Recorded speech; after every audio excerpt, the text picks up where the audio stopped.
भंडाऱ्यामध्ये मुसळधार पावसामुळे शेती पाण्याखाली गेली आहे।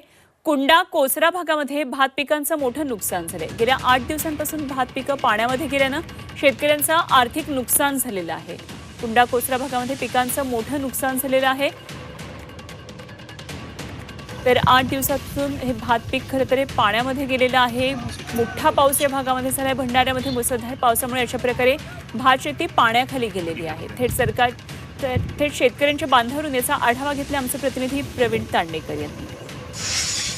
भंडारा जिल्ह्यामध्ये मागील आठवड्याभरापासून पावसाची संततधार सुरू आहे। त्यामुळे शेतकऱ्यांना लागवड केलेले धान हे संपूर्ण पाण्याखाली गेलेले आहेत। आपण पाहू शकतो की मी आता सध्या पवनी तालुक्यातील कुंडा कोसरा ह्या परिसरामध्ये आणि इथं जवळपास शेतकऱ्यांनी जे धान पीक रोवणी केली ते संपूर्ण पाण्याखाली गेलेले आहे।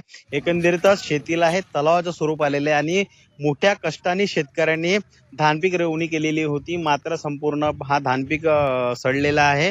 8 दिवसापासून हा धान पीक पाण्याखाली गेल्या असल्यामुळे शेतकऱ्याला यातून एक दानाही होऊ शकत नाही। त्यामुळे शेतकऱ्याचं मोठ्या प्रमाणात नुकसान झालेले आहे। एकंदरीतच हा संपूर्ण जो परिसर आहे इथं पाणी साचले आणि शेतकऱ्यांचा जो धान आहे तो सडलेला आहे। त्यामुळे कुठंतरी सरकारने याचे तात्काळ पंचनामे करावे आणि शेतकऱ्यांना आर्थिक मदत करावी अशी मागणी आता शेतकरी करू लागले। तर दुसरीकडे पावसाची संततधार सुरूच आहे, त्यामुळे अधूनमधून पाणी येते आणि त्याकरिता ह्या शेतीतला पाणी हा बाहेर निघत नाही, याचा फटका सुद्धा शेतकऱ्यांना बसत आहे।